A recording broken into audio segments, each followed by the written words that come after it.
لیا تو یہ بات آپ کو کہاں لے جاتی ہے آپ کو اندازہ نہیں۔ اللہ تعالیٰ ارشاد فرماتا ہے اولئک یسارعون فی الخیرات، بھلائی خیرات آپ تو جو کرتے ہیں دیتے ہیں اس کو خیرات کے معنی بھلائی، بھلے کام، بھلائیاں، جو اعمال صالحہ، اچھائیاں، بھلائیاں، نیک کام، وہ نیکی میں خرچ کرنا ہو، نیکی کا کام کرنا ہو، اس میں جلدی کرتے ہیں۔ کیا کرتے ہیں؟ اونچی دوڑتے ہیں، اس کی طرف بھاگتے ہیں، دوڑ کے مجھے موقع ملے میں کروں، کیوں کہ اس سے میں اپنے گناہوں کو مٹاؤں گا، نیکی کروں گا تو گناہ مٹیں گے اور اللہ تعالی راضی ہوگا، اجر ملے گا، تو ہم اس کی کوشش کرتے ہیں۔ یہ مسارعت، جلدی کرنا، کہ انسان میں فطری طور پر بائی نیچرلی یہ چیز ہے کہ اس کو اچھائی کی طرف لگاؤ ہوتا ہے، سچی اچھی بات اس کو پسند آتی ہے، جس کو نہیں آ رہی وہ سمجھ لے اس کے اندر ایمان۔ آواز آئے ذرا زور سے کہیے، کیوں کہلوا رہا ہوں بار بار؟ دیکھ رہے ہیں کون سی چیز صحیح ہے، اگر اس کی طرف میرا دھیان، میرا مزاج نہیں بن رہا تو یہ میرے ایمان میں میرے کمزور ہونے کی نشانی ہے کہ میں ایمانی حالت میں کمزور ہوں، اور مجھے اچھائی کی طرف لپک ہو رہی ہے اور برائی کر کے شرمندگی ہو رہی ہے، اس کا مطلب میرے اندر ایمانی قوت اچھی حالت میں ہے۔ اب میں اور آپ جائزہ لیں، ہم لوگ صبح سے شام تک، شام سے اگلی صبح تک جو کچھ کرتے ہیں، لین دین ہو، مثلاً دکاندار کو 100 روپے کا نوٹ دیا، اس نے 500 کا سمجھ کے آپ کو 400 واپس کر دیے، تو آپ اس کو یہ کہتے نہیں، آپ کہہ رہے ہیں مل رہے ہیں یار، اس کو ہوش نہیں رہی، چلو میری تو کمائی ہو گئی۔ غلط آپ کے پاس سکہ ہے اور آپ نے چلا دیا تو آپ خوش ہو رہے ہیں میں نے چلا دیا۔ یہ کیا ہے؟ یہ مزاج بتا رہا ہے کہ اندر ایمان نہیں ہے، ایمان والا کبھی اس کو گوارا نہیں کرے گا۔ یہ مجھے اور آپ کو ذہن میں رکھنا چاہیے۔ اعمال صالحہ، نیک کام کرنے کا ایک جذبہ مومن میں ہوتا ہے، اچھا کام کروں، اپنے لیے بھی دوسروں کے لیے بھی مفید بنوں، فائدہ مند بنوں۔ میرے دوستوں اور بزرگوں، ہر قسم کی نیکی اور بھلائی، اچھی بات کر دینی، اچھا مشورہ دے دینا، کوئی کسی کا کام بگڑ رہا ہے اور مجھے معلوم ہے یہ کیسے صحیح ہو سکتا ہے، میں کیوں کروں بھائی، کر دینا۔ چھوٹی نیکی کو چھوٹا سمجھ کر چھوڑنا نہیں، گناہ کو چھوٹا سمجھ کر کرنا نہیں۔ اصول بنا لیں، کتنا اچھا ہے۔ دوسروں کے کام کیوں آؤں؟ میں نے جو فائدہ پہنچانا ہے اپنے آپ کو پہنچاؤں، یہ بھی مزاج ہوتا ہے۔ تو آپ اگر کسی کے کام آ سکتے ہیں تو آپ کسی کی مدد کریں، تو حدیث شریف ہے صحیحین میں کہ جب تک بندہ بندے کی مدد کرتا رہتا ہے، اللہ تعالیٰ اس مدد کرنے والے بندے کی مدد کرتا رہتا ہے۔ کتنی اچھی بات۔ اور پھر ان الحسنات یذہبن السیئات، بے شک بھلائیاں، اچھائیاں برائیوں کو مٹا دیتی ہیں۔ نیک کام کرتے ہیں تو گناہ مٹتے چلے جاتے ہیں، شوق ہونا چاہیے۔ وَهُمْ لَهَا سَابِقُونَ، پہلے تو یسارعون فرمایا اور پھر وَهُمْ لَهَا سَابِقُونَ، کہ وہ ایک تو جلدی کرتے، دوسرا پیش آگے ہوتے ہیں۔ یہ نہیں کہ ہاں موقع ملے گا، ابھی 10 کا اور اعلان ہو جانے دو دیکھوں گا، نہیں، پیش ہوتے ہیں، آگے بڑھتے ہیں، خود کو یہ نہیں کہتے کہ نہیں بعد میں دیکھ لیں گے، پہل کرتے ہیں۔ تو دنیا اور آخرت کے لیے ہمیں اگر خیال رہے کہ یہ دنیا کمرہ امتحان ہے، آخرت میں اس کے نتائج سامنے آنے ہیں، تو یہاں یہ سعادت مل رہی ہے، میں اس وقت کو ضائع نہ کروں۔ صوفیاء فرماتے ہیں کہ نیکی کر کے اسباب کا مکمل ہونا، اس کی تکمیل کا منتظر، کہ میں نے یہ کیا ہے اب اس کا نتیجہ سامنے آئے۔ جو کرنا ہے رب کی رضا کے لیے کرنا۔ کس کے لیے کرنا؟ اونچی درود شریف پڑھتے ہیں کہ جی حضور صلی اللہ علیہ وآلہ وسلم کی زیارت ہو جائے۔ شوق اچھا ہے زیارت کا، مگر درود شریف پڑھو کہ وہ راضی ہو جائیں تو خود ہی زیارت کرا دیں گے۔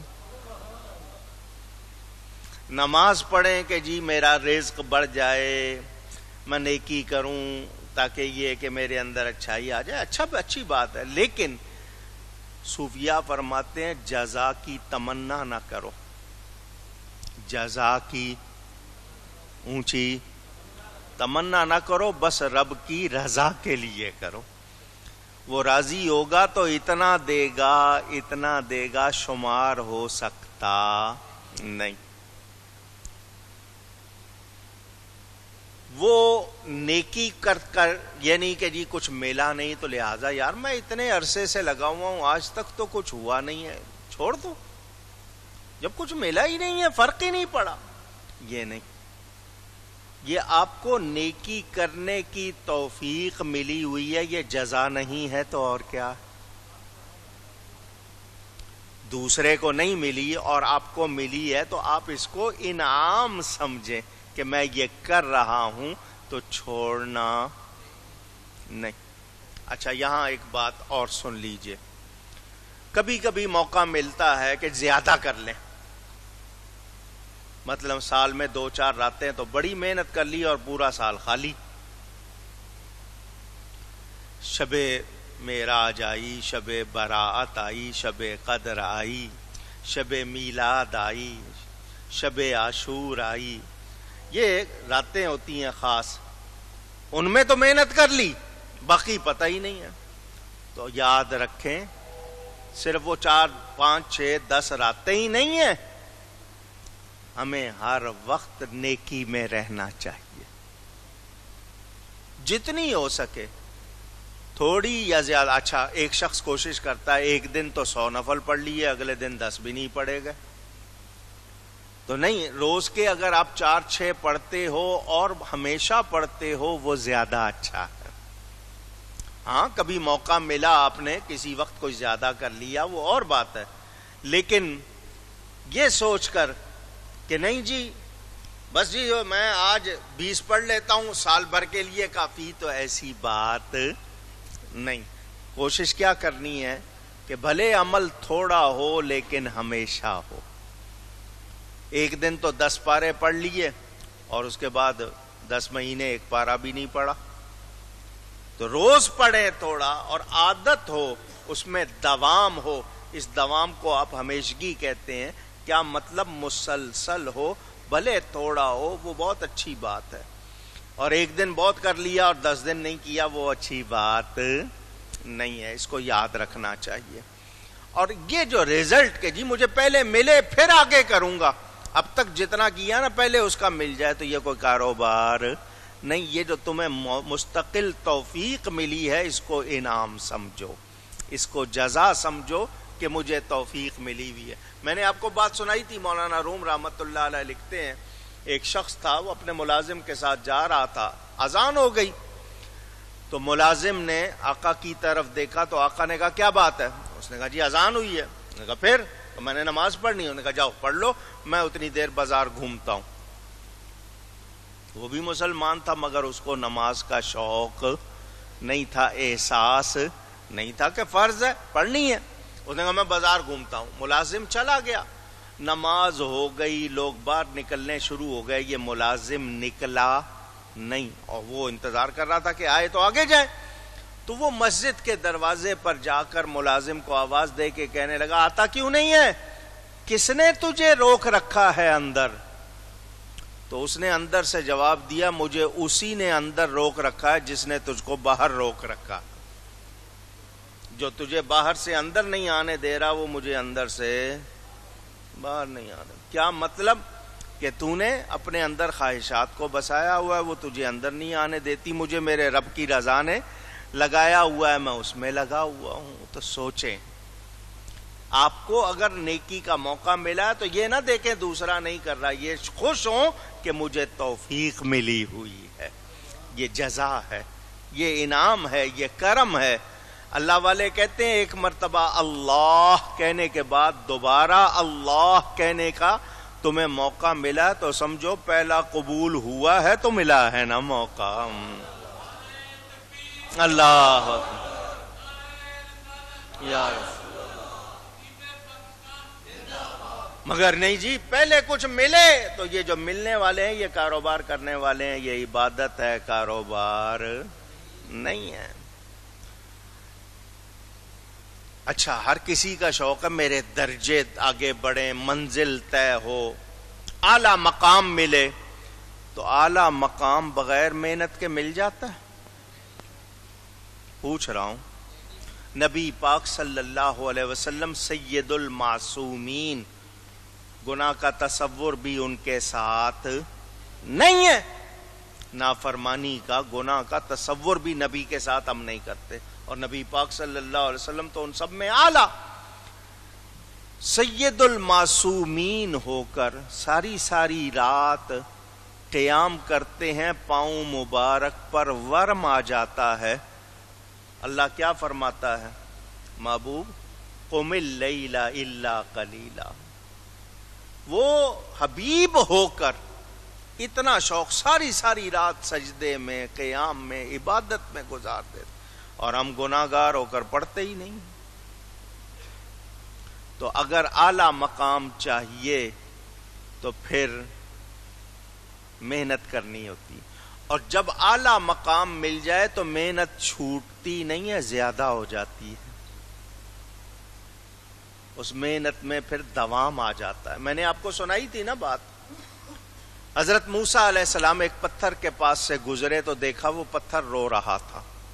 اب پتھر کی زبان کہاں ہے, آنکھ کہاں ہے, کان کہاں ہے, آپ اس میں جائیں گے یہ بات سمجھانے کے لیے. موسیٰ علیہ السلام نے اسے فرمایا کیوں رو رہا ہے؟ اس نے کہا جی میں نے سنا ہے وقودها الناس والحجارہ, قیامت کے دن کتنے پتھر جو ہیں وہ ایندھن بنیں گے, آگ میں ڈالے جائیں گے, تو میں رو رہا ہوں کہ میں ان میں سے نہ ہو جاؤں. موسیٰ علیہ السلام نے کہا بڑا اچھی بات ہے, تجھے اللہ کا اتنا خوف ہے, میں تیری اللہ کی بارگاہ میں سفارش کرتا ہوں, یا اللہ یہ تیرے خوف سے رو رہا ہے, اس کو آگ میں نہ ڈالنا. اللہ نے فرمایا موسیٰ تم نے کہا, تمہاری بات مان لی, اس کو کہہ دو ہم اس کو ایندھن نہیں بنائیں گے, آگ میں نہیں ڈالیں گے. وہ خوش ہو گیا. موسیٰ علیہ السلام تشریف لے گئے. کچھ عرصے کے بعد پھر ادھر سے گزر ہوا, دیکھا وہ پھر رو رہا ہے. فرمایا تجھے اس دن خوشخبری مل گئی تھی, اب کیوں رو رہا ہے؟ جواب سناؤں اس کا آپ کو؟ اس پتھر نے کہا اسی رونے نے تو کام بنایا تھا, اسی رونے نے تو کام بنایا تھا, کیا چھوڑ دوں اس کو؟ یہی تو میرے مسئلہ بنا تھا, اسی نے تو میری مشکل حل کی تھی. تو اب سمجھنے والے کے لیے بہت بڑا پیغام آ گیا. ہم کہیں کہ جی ہم تہجد پڑھتے تھے, فلانی چیز مل گئی, اب تہجد نہیں پڑھنی, اب تو زیادہ پڑھنی ہے, شوق سے پڑھنی ہے اور زیادہ. تو آدمی اس مزاج کو سمجھے, حقیقت کو جاننے کی کوشش کرے. کچھ لوگ ہوتے ہیں ازلی, ازلی کا مطلب شروع سے ہی پیدائشی, ان کے لیے سعادت, ماحول بھی ملتا ہے, ان کا شوق بھی ہوتا ہے, مسجد میں, نیکی میں, عبادت میں, کاروبار کر رہے ہیں تو ہر جگہ ان کو دیکھو گے وہ نیکی ہی سے شوق ہوگا, کیونکہ وہ تقدیر الہی میں سعادت مند نیک لکھے جا چکے, انہوں نے کرنی ہی نیکی ہے, ان کو شوق ہی نہیں ہے گناہ کا, دھیان ہی نہیں ہے گناہ کا.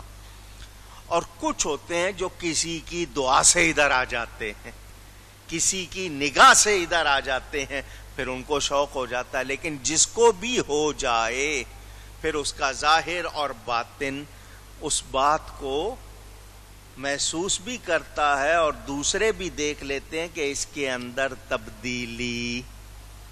تبدیلی آئی ہے. اللہ والوں کی صحبت میں بیٹھے ہیں تو اثر ہوتا ہے یا نہیں ہوتا؟ پوچھ رہا ہوں. اس وقت جب ان کے پاس بیٹھے ہوں گناہ کا خیال ہوتا ہے, دنیا یاد آتی ہے, اور فائدہ کیا چاہیے؟ جہاں بیٹھ کے آپ کو دھیان ہی نیکی کی طرف چلا جائے, اس سے زیادہ اور فائدہ کیا سوچنا چاہتے ہو؟ سامنے کی بات ہے. تو سبقت اور نیکی کا شوق یہ بڑی بات ہے, ہونا چاہیے, ہونا. حضور صلی اللہ علیہ وسلم اعلان فرماتے ہیں, صحابہ جلدی کرتے ہیں, مجھے موقع مل جائے. تو یہ شوق جو ہے آپ کا نیکی کا, اور اس میں آپ کی جلدی, مسارعت, دوڑنا, بھاگنا اس کے لیے, یہ آپ کے لیے بہت اچھی بات ہے اور آپ کو اس کا جذبہ کامیاب بناتا ہے. تو مجھے اور آپ کو اس حوالے سے خیال رکھنا چاہیے. بعض لوگ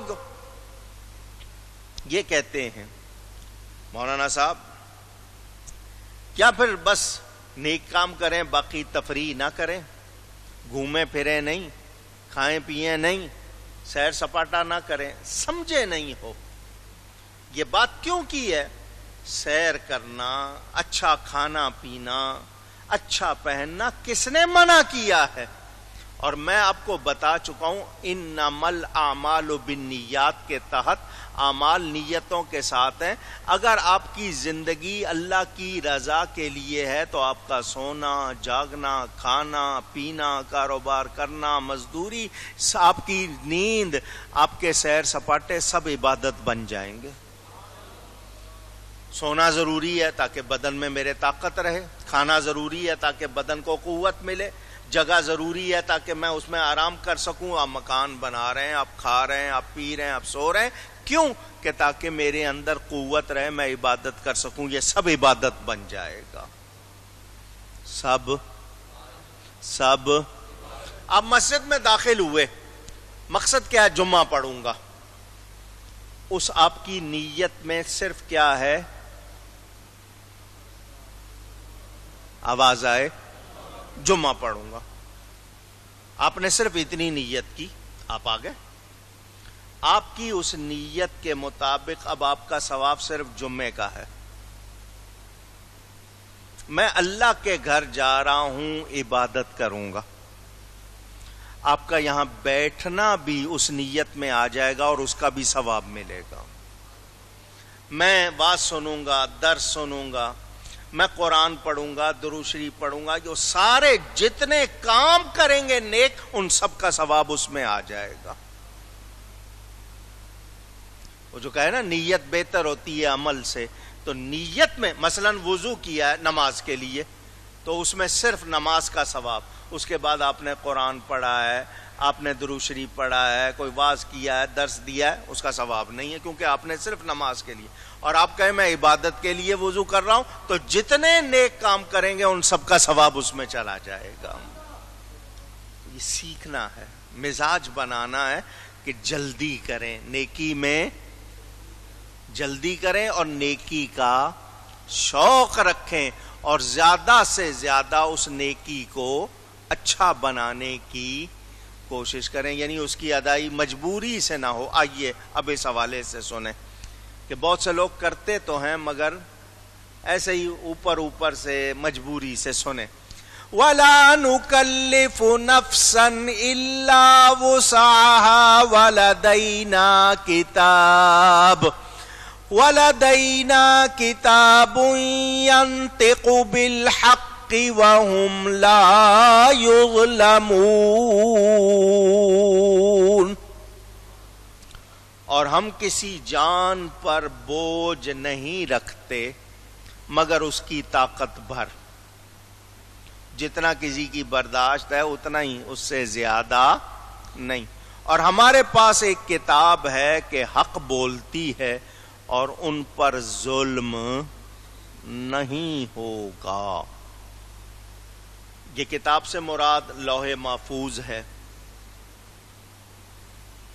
یا ہر شخص کا نامہ اعمال جو لکھا جا رہا ہے؟ کوئی اس میں سوئی کی نوک کے برابر بھی کمی زیادتی، اونچی، گناہ کم کیا زیادہ لکھا جائے، نیکی زیادہ کی ہے کم لکھی جائے، ایسی کوئی گنجائش نہیں۔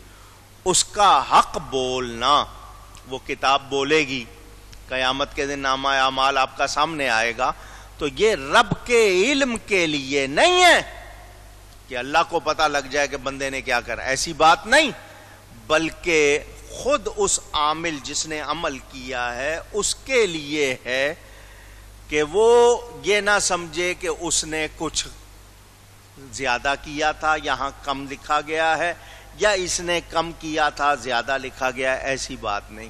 نیکی کا پورا پورا اجر ملے گا، گناہ کا پورا پورا عذاب ہوگا۔ جو ہوگا اس میں معمولی سا بھی کوئی ظلم آواز آئے نہیں ہوگا۔ اچھا، اب دھیان سے سنیں، آیت آپ نے سن لی، وَلَا نُكَلِّفُ نَفْسًا إِلَّا وُسْعَهَا، آسان کر کے ہم کسی کو تکلیف میں نہیں ڈالتے مگر اس کی طاقت کے مطابق۔ مولانا صاحب سر پھٹا جا رہا ہے، درد سے سر پھٹا جا رہا ہے، کہتے ہیں آپ یا نہیں؟ بہت تکلیف ہے، کہتے ہیں یا نہیں؟ پوچھ رہا ہوں۔ کبھی تکلیف کو بڑھا چڑھا کر بیان نہ کرنا، تکلیف کو آپ دوسرے کو احساس دلانے کے لیے کہ اس کو پتہ چلے نہیں میں بہت تکلیف میں ہوں، تو آپ لفظ زیادہ کر دیتے ہیں، برا حال ہے، اتنی زیادہ بیان کرنا جتنی ہے نہیں۔ حدیث میں آتا ہے جو ایسا کرتا ہے اس کی تکلیف اتنی ہو جاتی ہے۔ کون تکلیف ہے؟